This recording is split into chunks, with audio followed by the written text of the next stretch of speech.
A paz do Senhor Jesus, Juvenis, você que nos acompanha nesta hora. É um prazer enorme receber você mais uma vez para mais uma aula. Eu sou o pastor Eric e aqui comigo também está Pedrinho, Manu e eu sou a Juliana. Estamos aqui então para a aula de número 2. Lembrando que nós somos aqui da Assembleia de Deus Marcas do Evangelho, localizada aqui em Campo Grande, Cariacica, Brasil. Então você que nos acompanha nesta hora, já deixa o seu like aí, compartilhe esse vídeo, faça chegar ao máximo de amigos que vocês têm para que o Evangelho também se achegue a eles por meio desses ensinamentos. Vamos agora fazer a nossa oração inicial. Papai do céu, muito obrigada por estarmos aqui. Senhor, nos dê espírito de sabedoria para entendermos essa lição e para compreendermos o quão grande é o Senhor. Muito obrigada por estarmos aqui, Papai do céu. Em nome de Jesus, amém. a paz do Senhor, Juvenis. Meu nome é Alisson e nós vamos fazer agora a leitura bíblica em classe. Então, abra sua Bíblia em Isaías 7,14. Portanto, o mesmo Senhor vos dará um sinal. Eis que uma virgem conceberá e dará à luz um filho, e será o seu nome Emanuel. Manteiga e mel comerá até que ele saiba rejeitar o mal e escolher o bem. Agora, abra sua Bíblia em Gálatas 4:1. Digo, pois, que todo o tempo em que o herdeiro é menino, em nada difere do servo, ainda que seja senhor de tudo, mas está debaixo de tutores e curadores até o tempo determinado pelo Pai. Assim também nós, quando éramos meninos, estávamos reduzidos à servidão debaixo dos primeiros rudimentos do mundo.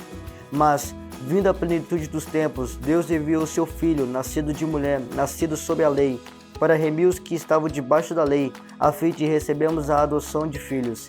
E porque sois filhos, Deus enviou aos nossos corações o Espírito de seu Filho, que clama, Abba, Pai. Assim que já não és mais servo, mas filho, e se és filho, és também herdeiro de Deus por Cristo.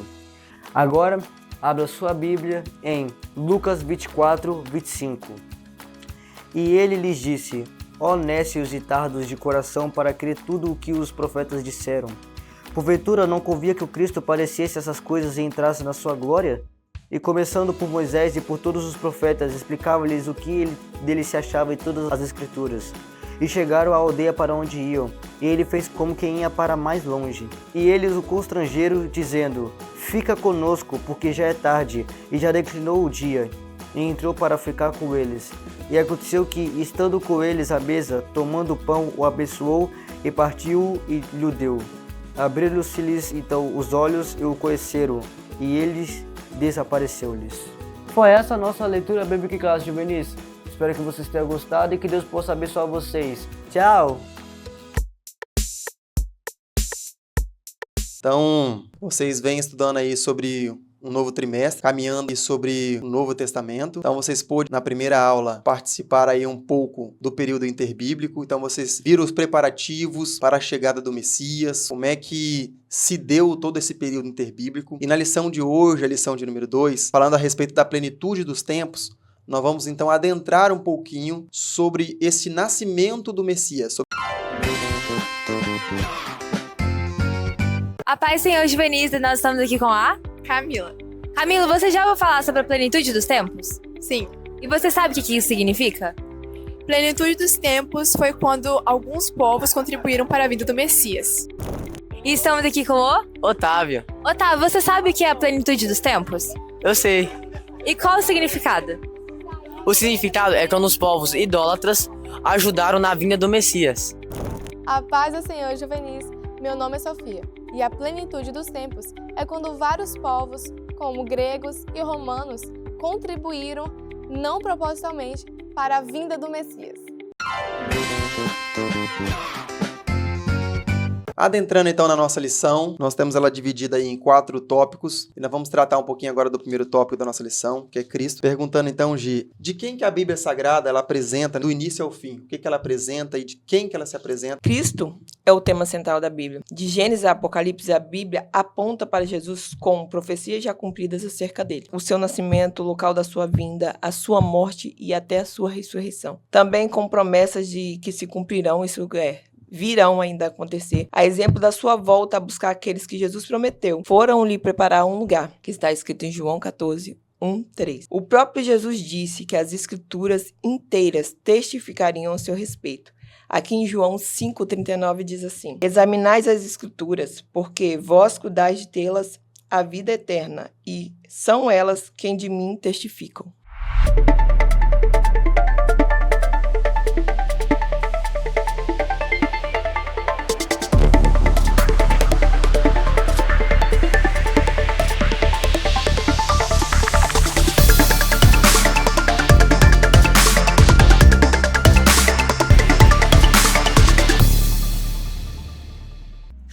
E aí, juvenis? Você sabe o porquê da promessa de um Messias? Não sabe? Agora você vai saber! O termo Messias vem do hebraico Machia, que significa ungido. No grego, essa palavra também é traduzida como Christos, que também significa ungido. E na cultura judaica, o conceito de ungido era atribuído a profetas, reis e sacerdotes, pessoas separadas por Deus para uma missão especial. No entanto, as profecias bíblicas apontam para um ungido supremo, o Salvador que viria para libertar e redimir o povo de Deus. A primeira promessa do Messias aparece em Gênesis 3:15, conhecida como proto-evangelho. Depois da queda de Adão e Eva, Deus declarou: Porém inimizade entre ti e a mulher, entre a tua descendência e descendente dela. Este lhe ferirá a cabeça e tu lhe ferirá o calcanhar. Esse versículo, ele representa a luta entre o descendente da mulher, o Messias, e a serpente, a representação de Satanás.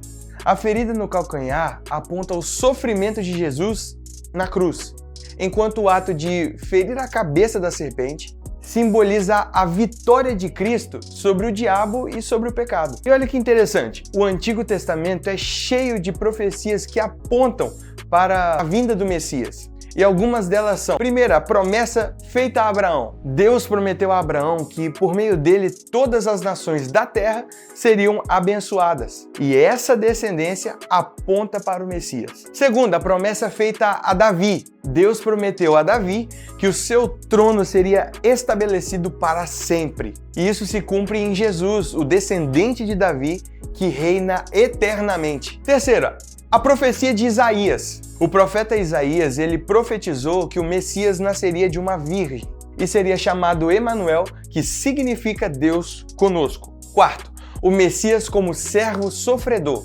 Isaías descreve o Messias como servo sofredor, que levaria sobre si as nossas enfermidades e sofreria no nosso lugar. Quinto, a promessa do lugar do seu nascimento. O profeta Miqueias anunciou que o Messias nasceria em Belém, uma cidade pequena e insignificante. E todas as profecias do Antigo Testamento encontram o seu cumprimento na vinda de Jesus. O Novo Testamento apresenta Jesus como Messias prometido, desde o seu nascimento até a sua ressurreição. A promessa do Messias é o coração da história da redenção. Desde o Gênesis até o Apocalipse, Deus ele revelou o seu plano perfeito para salvar toda a humanidade por meio de seu Filho Jesus Cristo.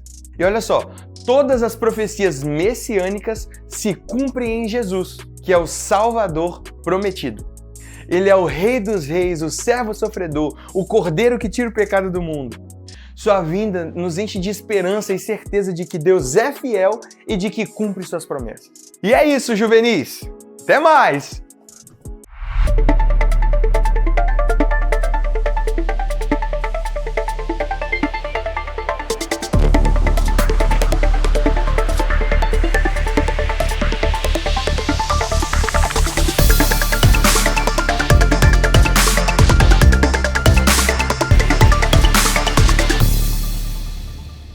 Então, o segundo ponto da nossa lição aí também, nós vamos ver a respeito de profecias sobre esse Messias. Tendo em mente, então, mano, que a Bíblia, ela nos apresenta como tema central Jesus Cristo, o nosso Cristo, ela também nos deixa várias promessas. Mas qual é o tema principal dessa promessa e o que é essa promessa que nós temos aí a respeito do Messias? As profecias do Antigo Testamento já falavam sobre a vinda de Jesus. E quando Jesus veio, ele cumpriu todas essas profecias.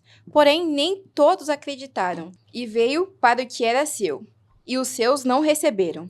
Mas a todos quantos o receberam, aos que creem no seu nome, deu-lhes o poder de serem feitos filhos de Deus. Um dos temas, então, principais dessas promessas que a Bíblia nos relata, então, é acerca da promessa da vinda de Jesus Cristo. E isso se dá antes mesmo da vinda dele, antes do Novo Testamento, como nós estamos estudando na revista de vocês, o Novo Testamento, mas isso se deu ainda no Antigo Testamento, através das suas profecias, dos profetas que aqui passaram, tudo direcionado por Deus. Para o Messias vir, tem uma promessa da vinda de um Messias, que iria se encarnar, ele precisaria de algo físico para poder se naturalizar como homem. E ele veio, então qual foi essa característica? Como que foi essa moça que recebeu? Como que se deu essa história da vinda de Jesus aqui? Então, Jones, lá em Isaías a gente vê essa profecia, que se encontra lá em Isaías 7,14, que diz: Portanto, o mesmo Senhor vos dará um sinal. Eis que uma virgem conceberá, e dará à luz um filho, e será o seu nome Emanuel. E como todo mundo já conhece a história do nascimento de Jesus, essa virgem era Maria. O anjo Gabriel foi lá na residência onde Maria morava e lhe disse que Emanuel, o Deus, viria à terra através do ventre de Maria. Mas mesmo assim ela duvidou um pouco porque ela era virgem, que era essa característica que se dizia na profecia de Isaías.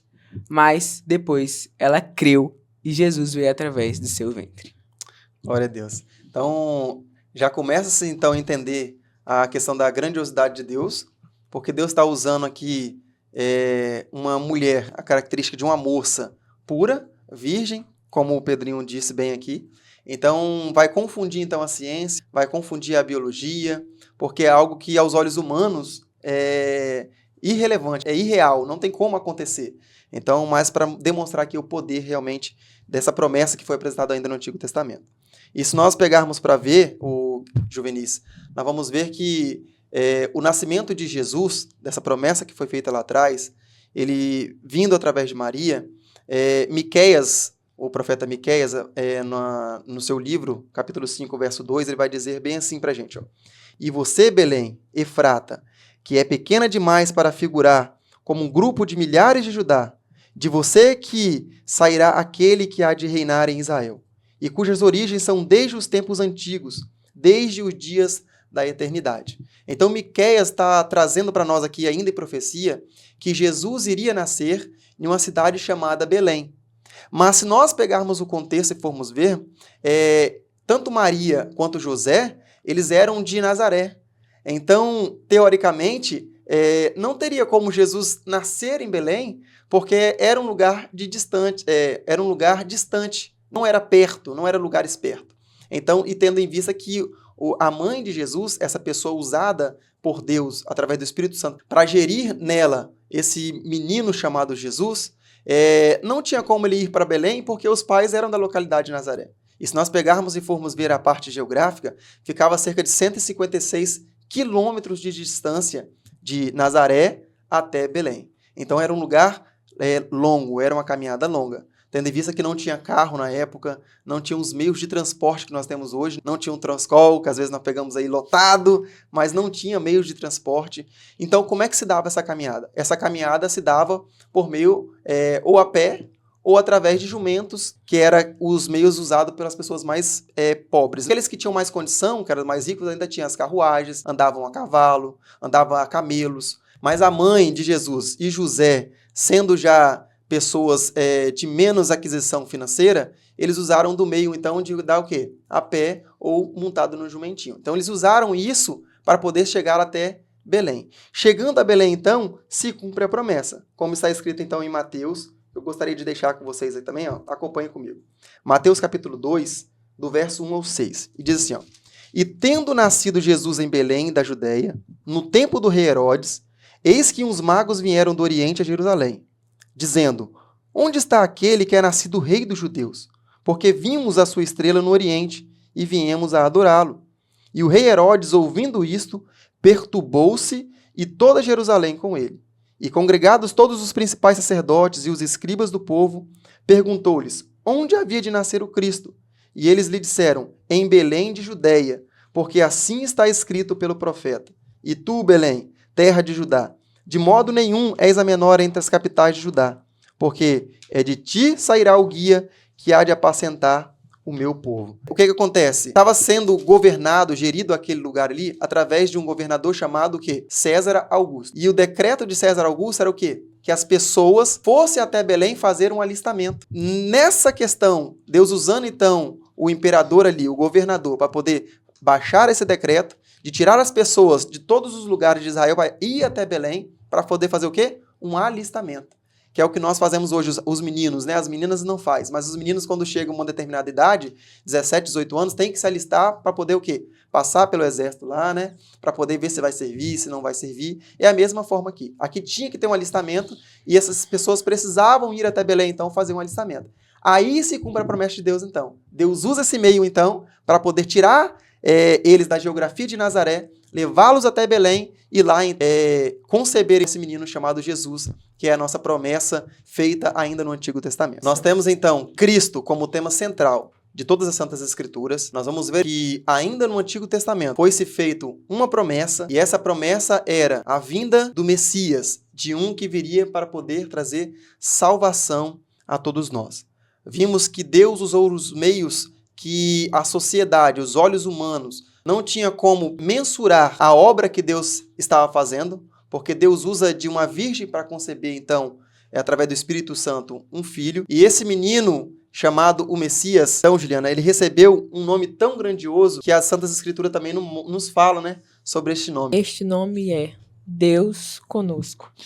É clara a citação em Isaías 7,14 e também em Mateus 1, 22 e 23, que uma virgem conceberia e daria à luz a um filho, e o nome dele seria Emanuel, que na tradução quer dizer Deus conosco. Mateus até destaca: tudo isso aconteceu para que se cumprisse o que havia dito por parte do Senhor pelo profeta, para ser Deus conosco, o Verbo se fez carne e habitou entre nós. Mas que verbo é esse? O evangelista João diz que o Verbo era Deus. Todas as coisas foram feitas por ele, e sem ele, nada do que foi feito se fez. João 1:3. Quando ele nasce, então, quando essa promessa que ela se concretiza, que ela acontece em Belém, quando Maria dá à luz ali e se concretiza isso, vai acontecer um alvoroço. Que alvoroço é esse e o porquê desse alvoroço? Herodes governava naquela época. E assim que ele soube que Jesus nasceu, ele tentou matar. Ele queria matar Jesus, porque ele seria o rei. Então, um anjo apareceu para José e falou da intenção de Herodes e o que ele iria fazer. E a ordem do anjo foi: levanta-te e toma o menino e a sua mãe e foge para o Egito. José, ele se sentiu enganado, porque Herodes mandou matar todos os bebês que tinha em Belém, de 2 anos para baixo. Assim se cumpriu a profecia de Oséias e de Jeremias. E em Mateus 2,15 fala: e esteve lá até a morte de Herodes, para que se cumprisse o que foi dito da parte do Senhor pelo profeta, que diz: do Egito chamei meu filho. Por parte do rei Herodes, que estava governando aquela grande cidade, tinha várias pessoas ao seu domínio ali. Então, quando ele escuta falar que em Belém nasce um rei, seria, na visão dele, alguém que traria ameaça para ele, a liderança dele. Então, ele vê em Jesus alguém que veio para poder o quê? Usar de artimanhas para poder chegar ao poder. Mas ele não entendeu naquele momento de que o menino Jesus, o Emanuel, o Deus conosco, veio para poder trazer vida. E nós vamos ver que quando Jesus nasce, o contexto que ele nasce é um contexto de quê? De morte. Jesus, ele veio para poder trazer sobre nós o quê? Vida. Jesus, ele abunda em nós com vida e não com morte. Então, às vezes, os reis, os governantes terrestres, eles querem trazer para nós algo que é benéfico a eles mesmos. Mas Jesus não. Ele usa o poder dele, ele usa o que ele tem de melhor, que é a graça dele, a misericórdia dele, para poder alcançar toda a sociedade. E ele não restringe ninguém por causa disso. Mas tudo isso requer que nós andamos em santidade, em obediência, seguir os princípios estabelecidos nas Santas Escrituras. Por isso que nós abrimos a lição falando que a centralidade das Santas Escrituras é o quê? É Cristo. Então, Cristo também deve ser a nossa centralidade de adoração, de intercessão.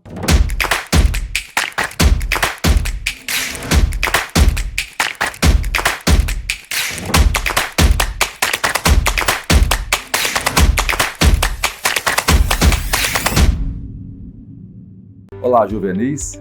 As escrituras de Gênesis a Apocalipse têm um fio condutor, que é a pessoa de Jesus Cristo. Deus, já em Gênesis, faz a promessa de que o filho da mulher, a semente da mulher, nasceria e esmagaria a cabeça da serpente. é uma promessa feita a Jesus Cristo, o Messias, que foi esperado por Israel por milênios. Quando Jesus veio, Israel o rejeitou. E o fato de Israel rejeitar a Jesus, Deus abre a porta para os gentios. Hoje a gente vive o tempo dos gentios, em que Deus oferece a sua graça, tanto a gregos, bárbaros, romanos, os judeus e a todos os povos. Nesse momento, todos nós desfrutamos das bênçãos maravilhosas do nosso Deus. Esse tempo vai se acabar quando a porta da graça se fechar e Deus então voltar outra vez a trabalhar com Israel. Enquanto isso, nós gentios estamos desfrutando de todas as graças maravilhosas de Deus por meio da igreja, porque Jesus Cristo é a bênção prometida a Abraão de que todas as famílias da terra seriam abençoadas. Deus abençoe você.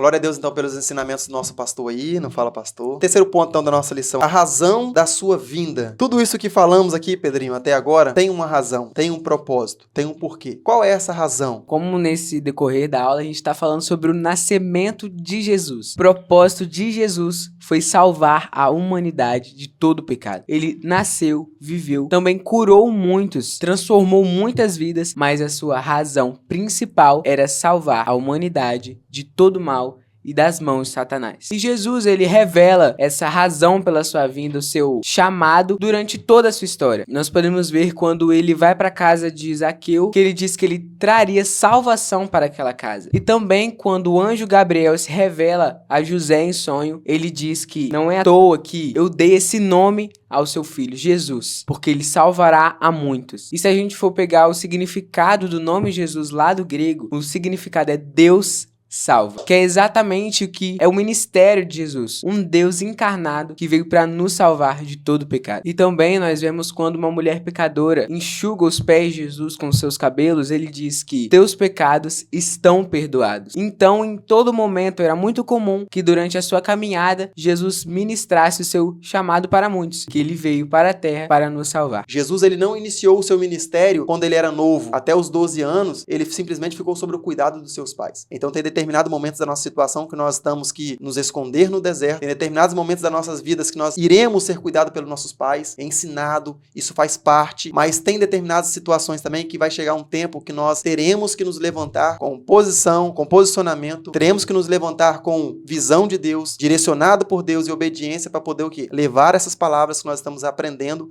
para as pessoas que necessitam e precisam disso. No quarto ponto nós vamos ver aí sobre a plenitude de Deus. E nós que lemos a Bíblia estudamos, nós sabemos que no mundo antigo, o mundo foi dominado por impérios. Então surge esse império grego, dominado e liderado por Alexandre o Grande, ou Alexandre o Magno. E ele tinha um intuito de poder helenizar toda a sociedade. O que é essa helenização? Era tornar língua grega como se fosse a língua padrão daquele povo. Então o intuito de Alexandre o Grande era trazer o quê? A helenização sobre toda a terra daquela época. Como é hoje a língua inglesa. Em qualquer lugar que nós formos ou fomos na Europa aí, se você conseguir falar língua inglesa, você consegue se comunicar aí com mais facilidade. Depois que o Império Grego ele cai, surge então o Império Romano. O Império Romano vai trazer consigo uma organização política. É o Império Romano quem vai fazer as pavimentações das ruas, trazer uma maior organização em termos de política. Tanto que Paulo ele vai se beneficiar desse governo romano nas suas viagens missionárias. Ele vai pegar muitas vezes essas calçadas pavimentadas, essas ruas pavimentadas, tudo isso levantado no Império Romano. Só que tem também o quesito do povo judeu, que vivia uma diáspora ali na época. Por quê? Porque a igreja estava sendo perseguida, eles não podiam mais ter a liberdade de culto e adoração ali em Israel. Então eles se espalharam por toda a sociedade, por vários pequenos trechos e aldeias ali de Belém, de Israel. Então eles vão se espalhar ali, porque eles não tinham mais mais esse quesito de adoração livre ali ao Deus Jeová. Por quê? Porque o Império Romano, eles eram um governo politeísta, eles viam muito a questão política, então para eles deixando as pessoas adorarem aquilo que elas quisessem, para eles era o mais benéfico para eles. Então eles tinham esse politeísmo como a crença deles ali, tendo em vista que antes, outrora Israel era monoteísta, adorava só ao Deus Jeová. A pergunta no início da aula foi: o que é a plenitude dos tempos? É a corroboração de tudo isso que nós citamos aqui, do período interbíblico até agora no tempo de Jesus, do seu ministério. E a plenitude dos tempos é o quê? A vinda do Messias. Nós recebemos isso, mas nós temos caminhado na terra ainda. Então, por isso que João Batista ele fala assim, que é graça sobre graça. Nós recebemos a graça, a salvação da parte de Jesus, e agora nós necessitamos da graça para poder o quê? Continuar no caminho, seguindo até o dia que ele nos chamar para a eternidade.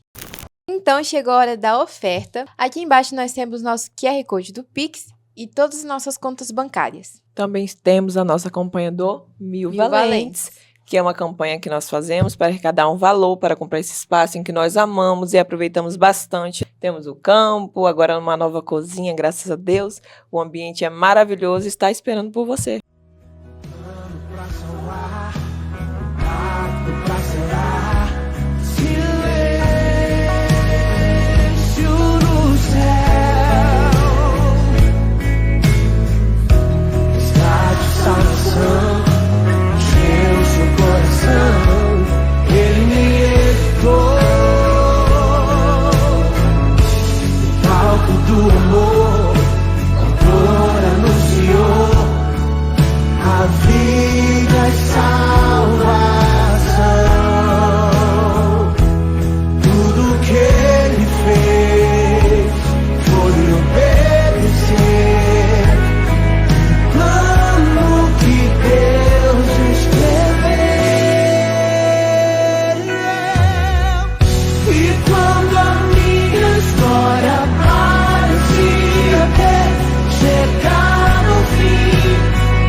A paz do Senhor Juvenis, eu sou a Rebeca, estamos aqui para mais um quiz com a primeira pergunta que diz bem assim: qual o profeta que disse que Jesus nasceria em Belém?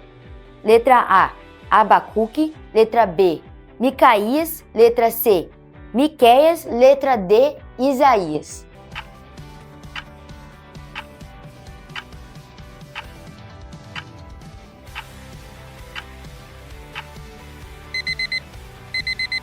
E a resposta certa é a letra C, Miqueias. Pergunta de número 2.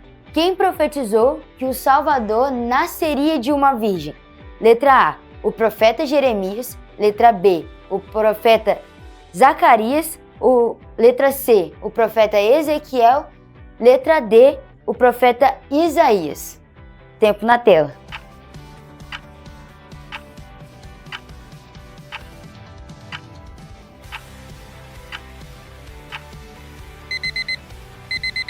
E a resposta certa é a letra D, o profeta Isaías. E agora, a pergunta de número 3. Qual é a principal razão da vinda de Jesus? Letra A, salvar a humanidade de seus pecados. Letra B, demonstrar seu poder ao mundo. Letra C, provar que as profecias eram verdades. E letra D, fazer com que a cidade de Nazaré ficasse conhecida.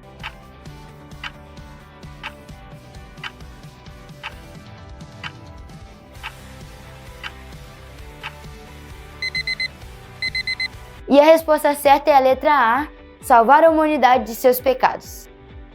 Pergunta 4. De que forma podemos ser cheios de toda a plenitude de Deus? Letra A, por meio do nosso sentimento e força de vontade. Letra B, por meio do nosso conhecimento acadêmico. Letra C, por meio da nossa sabedoria terrena, que adquirimos com o passar dos anos. E letra D, por meio de nossa busca e relacionamento com o Espírito Santo.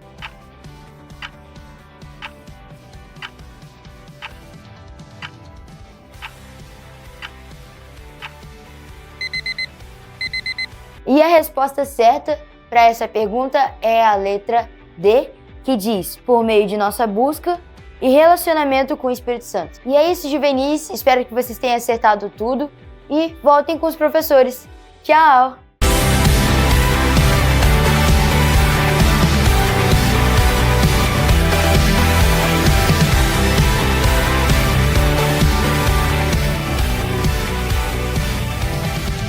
Eu gostaria de deixar minha conclusão para você. Jesus passou por muita coisa para nos salvar. O que você tem feito com esse benefício que ele te concedeu? Nós falamos aqui sobre Jesus, o seu nascimento, por onde ele passou, o que ele fez, as suas obras, mas ele também morreu por nós e ressuscitou. E eu quero deixar para vocês aqui Mateus 3:2, que diz assim: e dizendo: arrependei-vos, porque é chegado o reino dos céus. Então, juvenis, só conhecimento não basta. Nós temos aí muitos conhecedores, muitos teólogos que estão caminhando a passos largos para o inferno. Tudo isso que nós aprendemos aqui, tudo isso que foi ensinado aqui nesta hora, nós temos que fazer disso um momento de intimidade com Deus. A partir do momento que nós gerirmos em nós essa intimidade com Deus, nós temos livre acesso ao Pai. E esse livre acesso ao Pai nos traz essa eternidade, essa paz. Então, não só busque o conhecimento, mas busque a interação com o nosso Senhor. Busque a intimidade com o nosso Senhor, para que essa plenitude do Senhor seja exercida sobre mim e sobre a sua vida. E agora eu vou ler João 16:33, que diz: tenho-vos dito isso, para que em mim tenhais paz. No mundo tereis aflições, mas tende bom ânimo. Eu venci o mundo. E agora, para a gente concluir a nossa aula,